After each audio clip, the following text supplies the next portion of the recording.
In this video, we want to talk about innovation and specifically about the diffusion of innovation throughout the commercial world and throughout commerce and throughout society. How do innovative ideas spread? And that really is the theme of this video.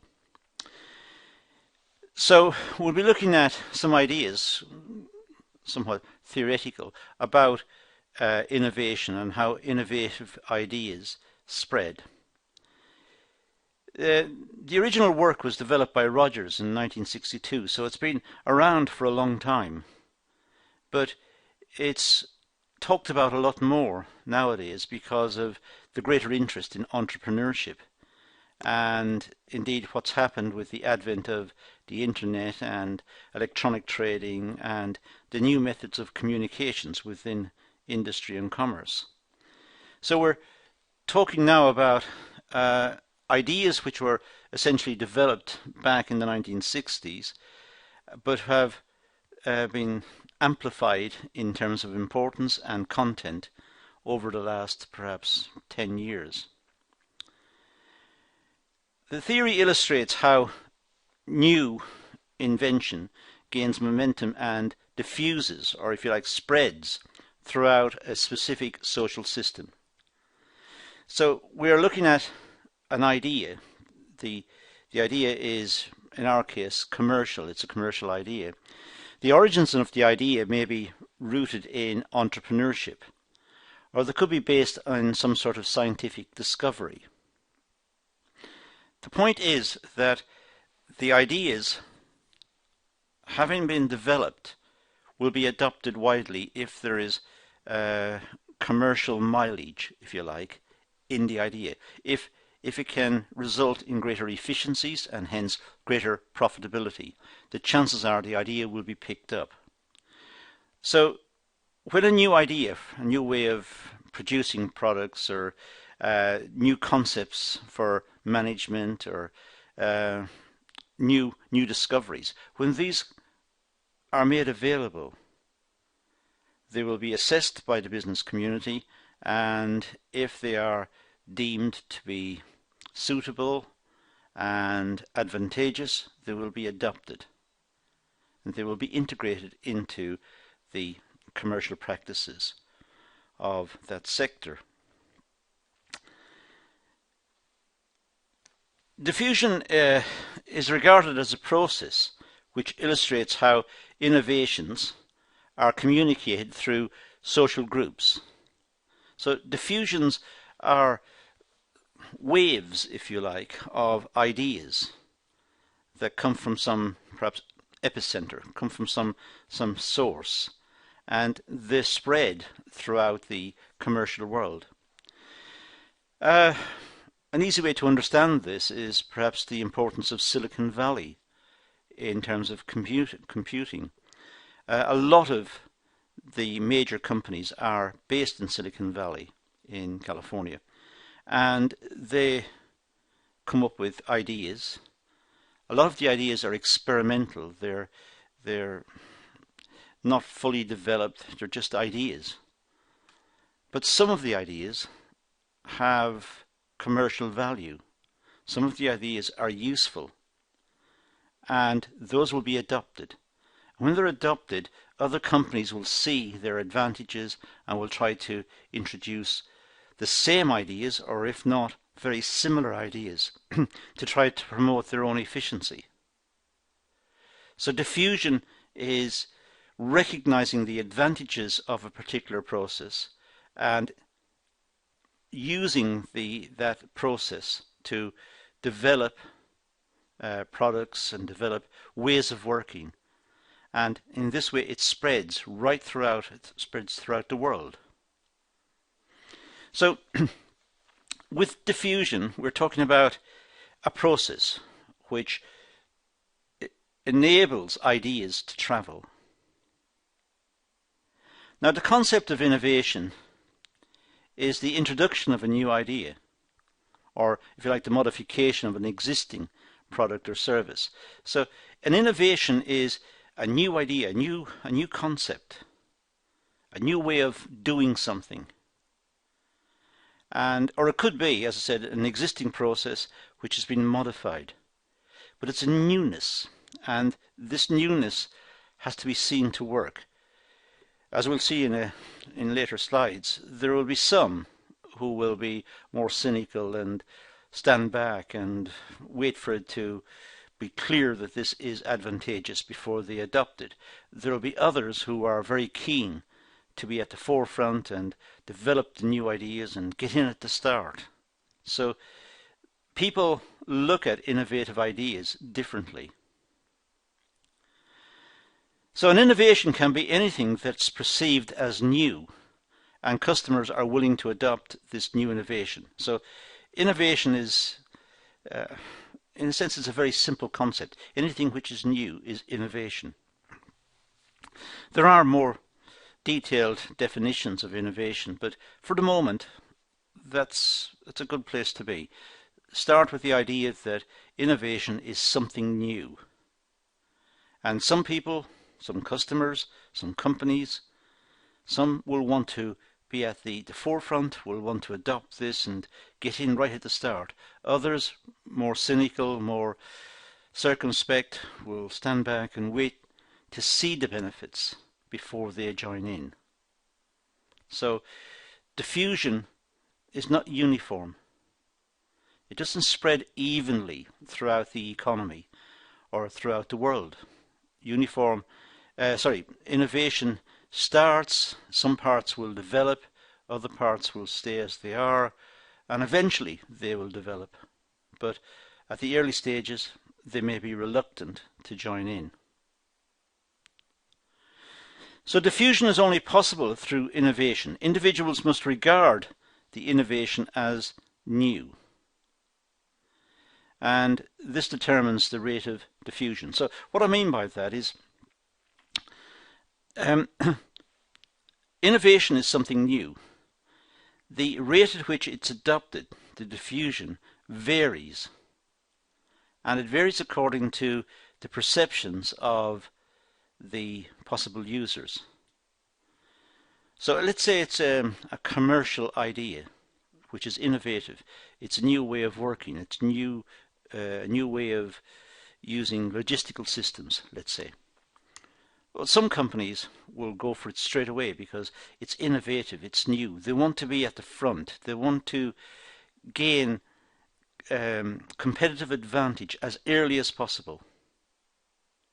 Other companies will worry about its newness, whether it's been tested properly and whether the ideas are robust and what are the risks involved. So other companies may stand back. So what we have is, as I said earlier, not a uniform rate of diffusion. We have some areas running forward and some areas lagging behind. And we'll talk about this in later slides. New product development is important for customers as it satisfies a need. It's also important for marketers as the new products has the potential to gain profit and competitive advantage. So we like new products. As customers, we like new products. We don't want to live in a world in which the same products are produced ad nauseum. We don't want the same products over and over. We want newness. We are interested in new products. We want to see new functionality, new designs, new ways of using products. And we've also got concerns about the planet, the resources we're using. So we want to see innovation which is friendly to the planet, is efficient in its use of resources. And so we're constantly looking for innovation as customers. Some customers will say they prefer traditional products and they want to go back to a previous age and live a simpler life perhaps. That's fine, but the majority of people, it seems to be the case that the majority want innovative products. They want newness, they want fashionable products, well designed, efficient and interesting. Of course, companies want to gain competitive advantage. Companies want to survive. Companies want to make products that meet customers' requirements. So the companies will be interested in innovative ideas and will want to get in early to get competitive advantage. But as I said a few moments ago on a previous slide, not all companies will want to do this. Some will worry about the risks, and some will worry about the learning curve involved in retooling to make new products and so on. So not all companies will adopt the idea straight away. The rates of diffusion are not uniform, as I said earlier. But we have two sides here. We have the customers who are interested, generally speaking, and we have companies who will adopt the product and adopt the idea and innovate and deliver newness to the marketplace. The rate of diffusion of an innovation relies on the innovation itself. How radical is the innovation? How significant is the innovation? If it's a groundbreaking innovation, something totally new, it may take time for customers to accept it. And companies are always running the risk of introducing new products that may be somewhat, or seen somewhat as too innovative, too avant-garde, too new. So therefore, the customers have to catch up. The customers have to come to terms with this new product and perhaps adopt it. But the rate of adoption may be slow because the innovation is too radical. The product has changed too much. So the type of innovation will determine the rate of diffusion, the rate at which it moves throughout the economy, throughout the world. It also depends on the channels of communication. It depends on whether the company can get the message about the innovation to the customers. It depends on whether the customers are interested in the company or interested in its products and will seek out the information. Perhaps not all customers have access to high quality broadband connections, so can't see the videos related to the product and so on and so on. So channels of communication. The product sometimes needs to be explained to the customer, and particularly if it's an innovation. What are the advantages of the newness of the product? What are the advantages to the customer of this innovation? And the adoption process itself, how is it managed? In the sense that the product is made available, let's say, to local outlets. Let's say it's a physical product made available to local outlets. It's an innovative product. But how is it not just communicated, as in point B, but how is it marketed to them? How can the customers see the advantages of the products? What's the adoption process? How will the customers adopt the product? How will they see the product, and how will they react to the product? What's the adoption process? How will they integrate this product into their lives? Now, it could be it's a commercial product. It could be a new piece of machinery or a new process. It could be a new service that's been offered. And it may not go through local retailers. It may go through directly from the company, or it may go through other outlets. The point I'm trying to make here is that the adoption process may not be uniform. Some sectors may go for it quickly, other sectors may be more reticent and stand back. So the whole adoption process may be confused by in a sense, the styles of management and the personnel that are involved in putting this product out widely in the community. Some companies and some managers may be innovative and want to push the product and get involved. Others may be slow to adopt for all sorts of reasons. Um, they're looking forward to their retirement. The last thing they want is a new product or a new way of working, because why learn new ways? They're going to retire in a couple of years' time. Or perhaps it's the case that management don't want new products because they're afraid of the risk. What if they adopt it and try to use it and it fails? It hasn't been tested. Then it looks bad on them. So the adoption process is complicated. Depends on the social system as well. Some social systems may be very conservative and they don't really want a lot of new gadgets or new ways of living. We see it sometimes even in architecture in cities. Some cities are high-rise and lots of towering skyscrapers with offices all over and very modern transport networks and so on. Other cities are very traditional almost. If you look at pictures of, let's say, Rome, a lot of Rome are almost traditional housing. They're not high-rise. And if you look at London, it's a very modern city. Look at Tokyo, very modern city. Some cities are very traditional. So rates of adoption of new ideas may be conditional on the way that people want to live, the lifestyles that suit them, the ones that they like, which may be very traditional. So the social system will influence rates of diffusion.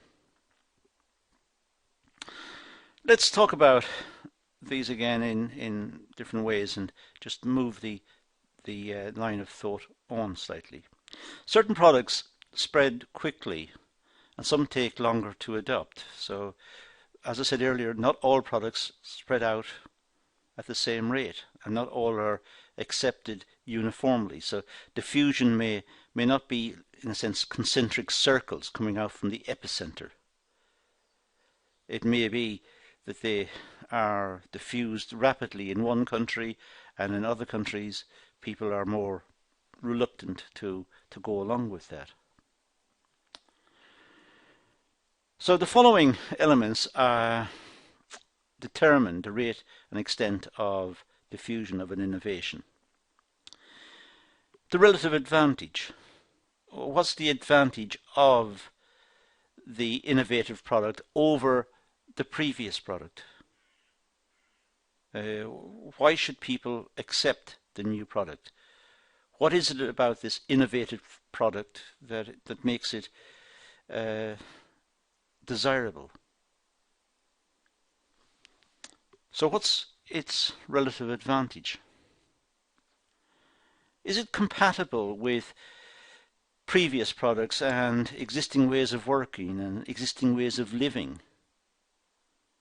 Or will it require radical alterations to ways of working, ways of living? Will it have a major impact upon people's lives? Perhaps people don't want that. They want to carry on living as they are and they don't want to adjust radically. Perhaps if they do accept the product, their lifestyles will change. Many years ago, people did not have phones, mobile phones or mobile technology. Now, if we walk around the streets, many people are making phone calls or checking the internet or looking up information online. But perhaps at the start people were reticent or reluctant to get involved, or it was too expensive. Now it's becoming more acceptable. It's more compatible with our lifestyles. Our lifestyle is starting to change around the information age at last.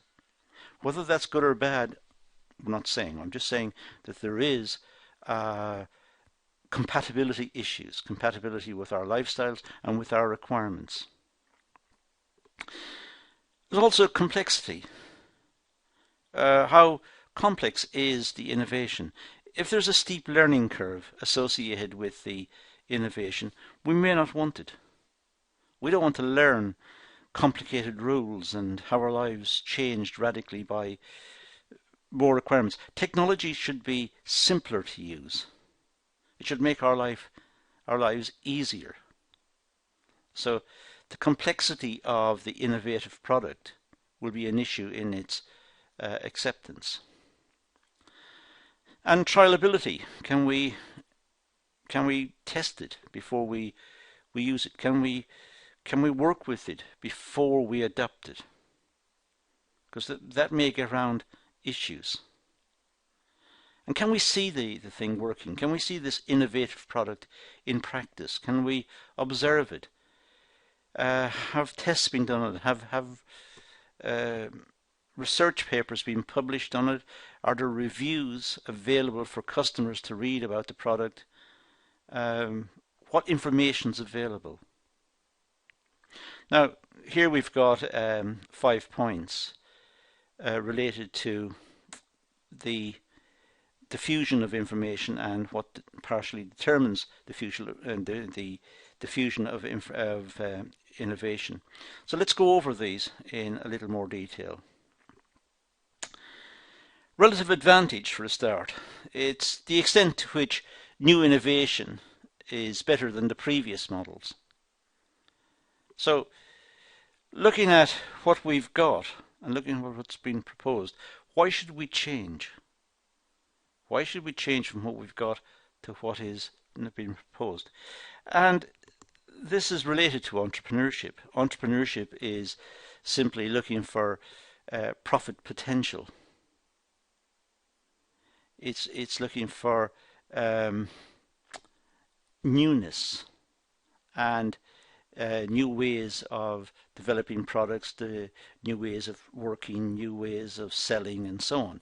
So when we look at these entrepreneurial movements, we have to say, how does it compare to what we had before? And if we judge as customers, we judge that there's no big advantage in moving, then we'll stay with what we've got.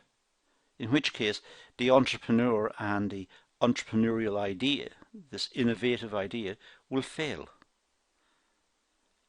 And it's for that reason that a lot of new ideas, in fact, do fail. Because we don't see the advantage.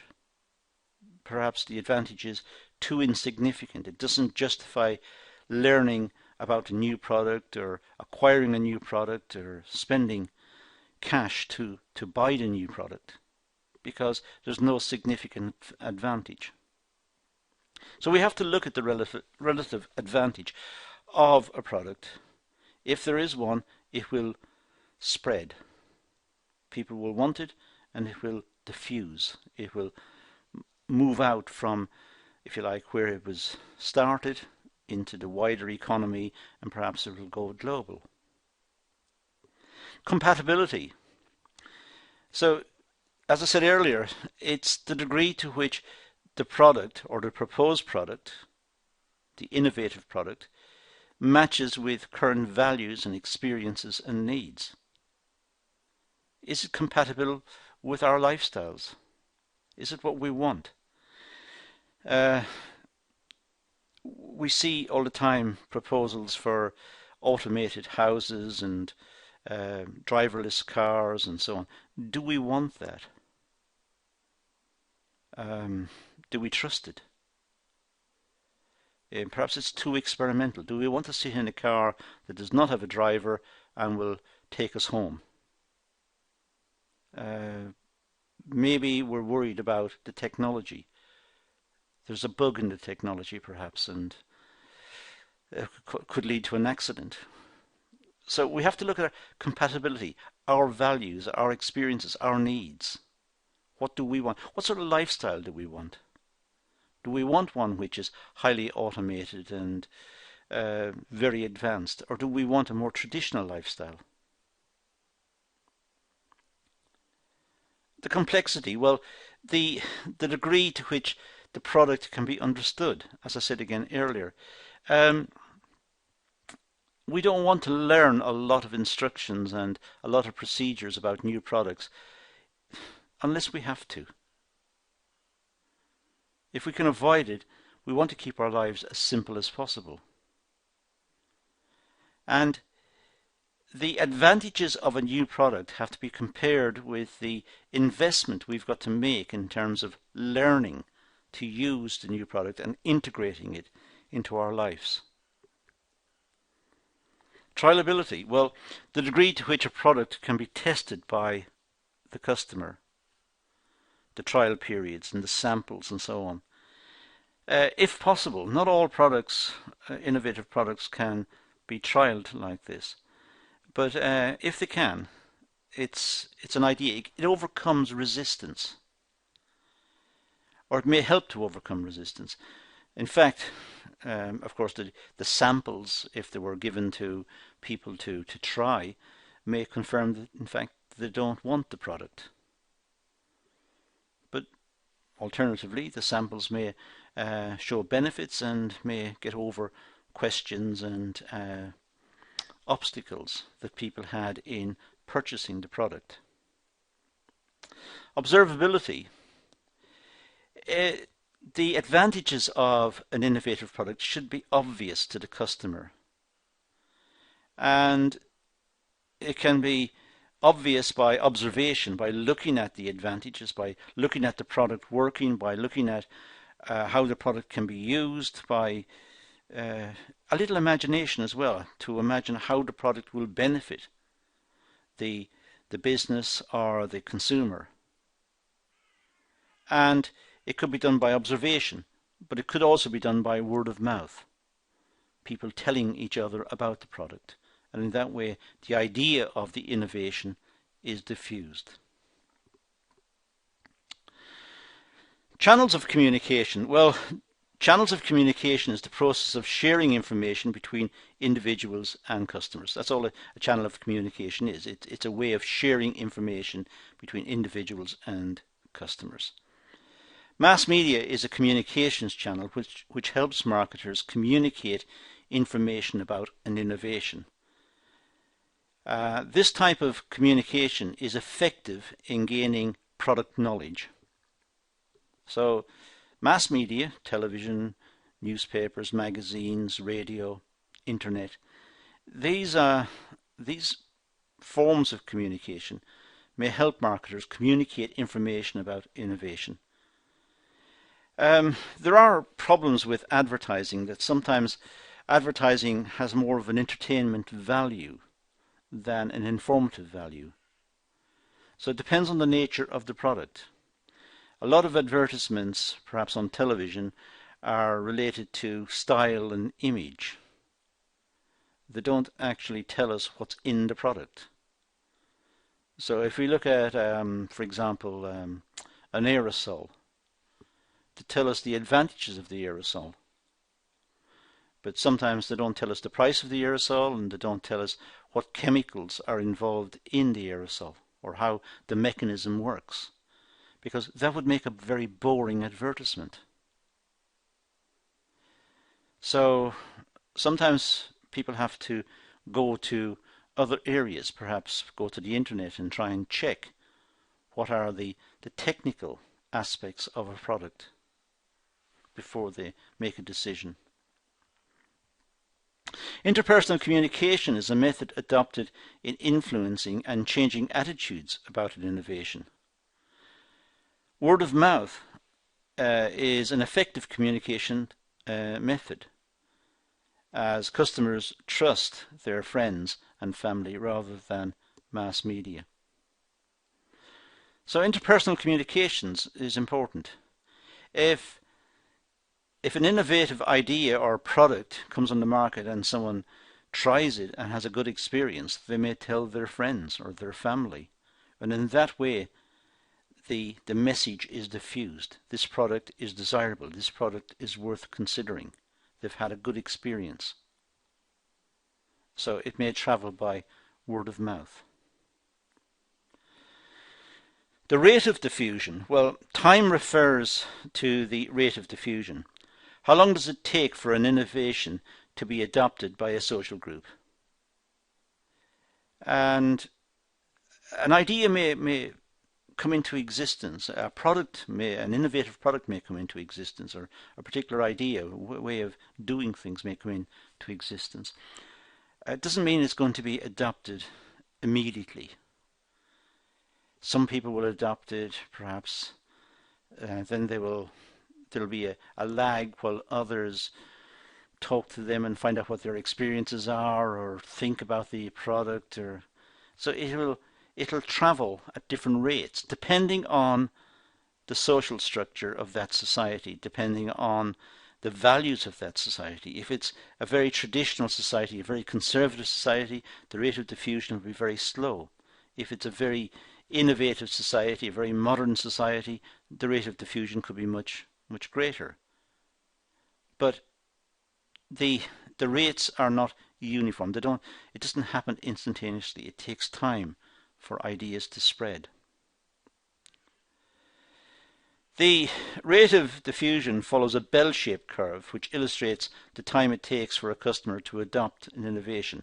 Well, at least that's what academics think. They think it may follow a bell-shaped curve, and it seems a reasonable assumption, and we'll have a look at that in a second.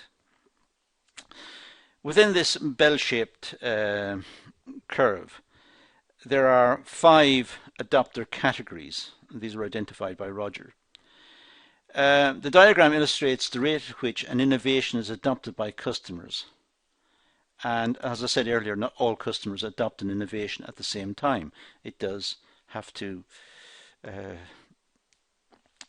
move throughout the society at different rates. The idea will be accepted by some, rejected by others. Later it'll be accepted by the ones who previously rejected it, and so on.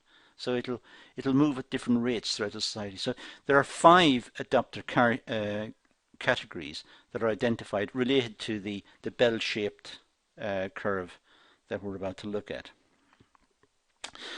So the 5 categories are innovators, early adopters, early majority, late majority, and Lagardes. And roughly speaking, people believe that these percentages apply. It's not scientific. It's not an immutable law. This is just what people believe. A lot of people believe to be, roughly speaking, the types of percentages that constitute the number under the various headings. So, for example, early majority, well, 34% will adopt in this sort of time scale. So 34% of the population will adopt in that sort of time scale.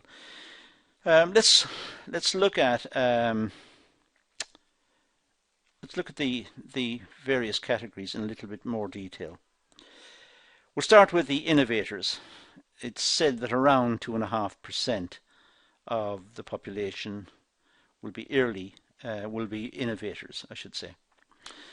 They're the ones who adopt the innovation quickest. They're the ones who jump at a new idea and try to work with the new idea, develop the new idea, and presumably they're doing it out of a sense of entrepreneurship. A lot of them, they'll want to gain competitive advantage. They want to be the first ones in.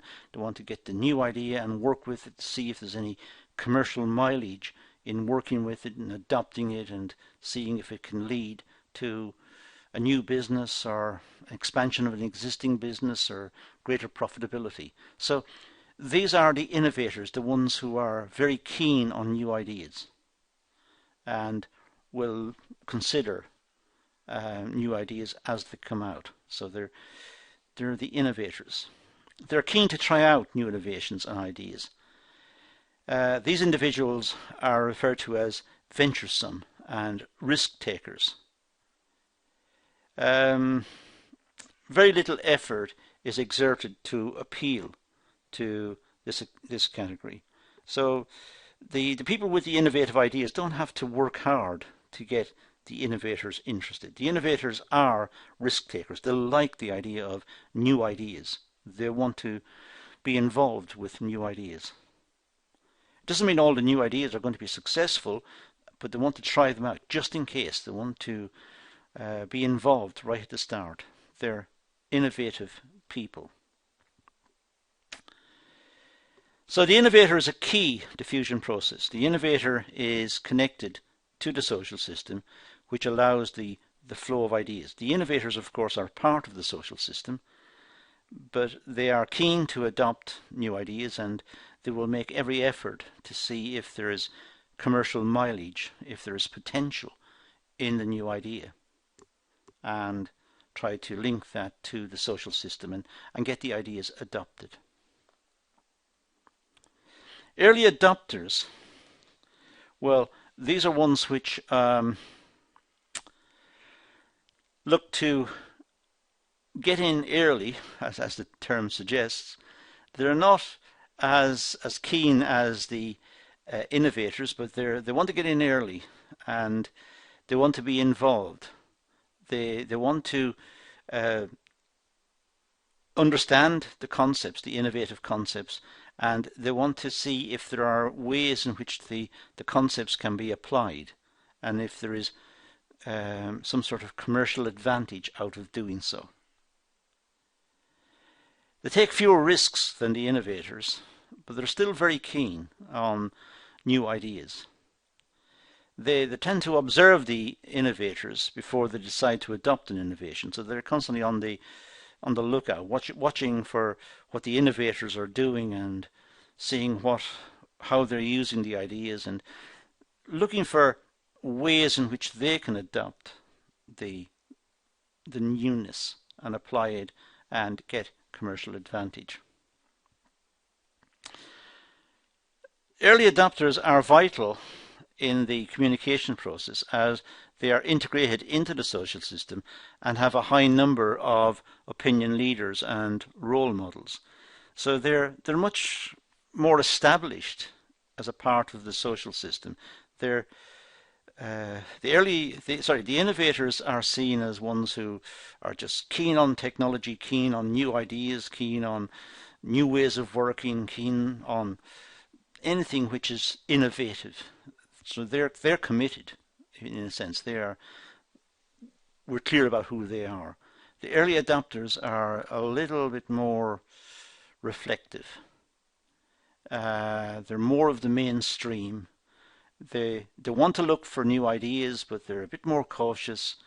They're watching the innovators to see what's working and what's not working, and eventually they will come to perhaps accept an idea and introduce it and be part of the diffusion process. They may equally, of course, look at the innovators and look at their experiences and reject the idea. So there's no early adoption. The early majority, which is a much bigger figure, this is the majority of the population. We're dealing with the big majority of the population, and of these, 34% will be involved in the innovation process. The early majority are 34% of the population that adopt innovation. So they go for innovations, but they go early. They want to be, they're not the first. The innovators are the first, and then the early adopters. But we've now got the early majority, the vast majority of the population, but it's that section of the vast majority of the population that adopt the innovative idea. This category, they wait and see if the innovation works before they adopt it. If the diffusion process is longer than innovators, it is longer than innovators and early adopters. So, as an example, let's say a new television technology, perhaps a 4K, 8K, or whatever it is, television arrives on the scene. Early adopters And innovators will go for it quickly. They will want to see what they can do with it, and if they can use it perhaps for commercial purposes, or what are the advantages of it. The early majority, they'll wait and see. So they won't buy one immediately. They'll wait and wait and wait. And eventually, they want to be early. They don't want to be seen as behind the trends in society. They want to lead the trends. They want to be seen as interesting people. So they will go early and buy the product. But they'll have a lot of information upon which to make their decision, because a lot will have been said about the product in literature, on the internet, in mass media. Experiences of users will have been written up, and they'll be making a much more informed decision. Generally speaking, they've above average education, age and income, and rely mostly on research and information before adopting an innovation. Their age and their income suggests that they're young or youngish, and they've got high incomes, they've got professional jobs, they're above average education, so they become early users of the product. So it's the early majority. But again, they're not taking a lot of risk. They're waiting for the innovators and the early adopters to write up their experiences, and information is being diffused from the innovators who got the product first out to the early majority. There's also the late majority. 34% mass population. These are the ones who are late to adopt the innovation. They're very more skeptical, and they only adopt an innovation if there is an economic necessity or social pressure. They're reluctant. They don't want innovation as such. They only do it if there is a clear advantage and if they have to do it. But ideally, they want to stay as they are, and they don't want this change. But it's happening all around them, so they have to adopt it. A lot of people don't like the internet, apparently, but they have to use it. They have to use it because it's such a pervasive form of information, and online selling and news and entertainment, and so a lot of people have to have the internet, and they have to learn about the internet, even though ideally they don't want that. They will only adopt an innovative idea if just about everybody else has got it. They're very reluctant. The late majority are very reluctant in accepting new ideas. And finally, we've got Lagardes, 16%. These figures are just very rough, but it's what the literature suggests, and I don't think they're empirical statements. They're not being researched as such, but they're interesting figures. Say around 16% are Lagardes. This category is the last to adopt an innovation. They could be perceived as traditional and prefer customs that are focused on the past. These people are looking backwards to the old days, the good old days. The good old days before we had modern medicine and people died in pain. Those good old days. But they're looking backwards, and they don't want any part of modern society. They don't want any part of the newness that's around them. They have found their answers in old ways, and they're happy with that. So they only will adopt a new idea if it's absolutely essential. They're the hardest group to persuade to adopt an innovation, as they are very suspicious and they do not like change. They want to continue as they are. So they don't like the idea of change. The innovation must be a necessity for them to consider its adoption. So they will only look at innovative ideas if it's absolutely imperative, if it's absolutely essential. So these are some of the ideas that we've got about the diffusion of ideas and new products, and the way in which innovation spreads throughout society. As I said at the very start, it's not perfect concentric circles coming out from the center. Some societies will adopt the product quicker than others. Some will be reluctant to adopt it at all. Some societies don't want any part of the modern way of doing things. So what we're looking at are what determines the rate of diffusion. The channels of communication, the testability, and the various factors we talked about earlier in this session. And later on, the types of people that we can meet within the society, the adapters and all the way down to the Lagardes, the one we've got on the screen at the moment. So we have different ideas about diffusion of innovation and how acceptable innovation is within the society. And that's all we're going to deal with in this session. So I'm going to leave it at that and say thank you for watching.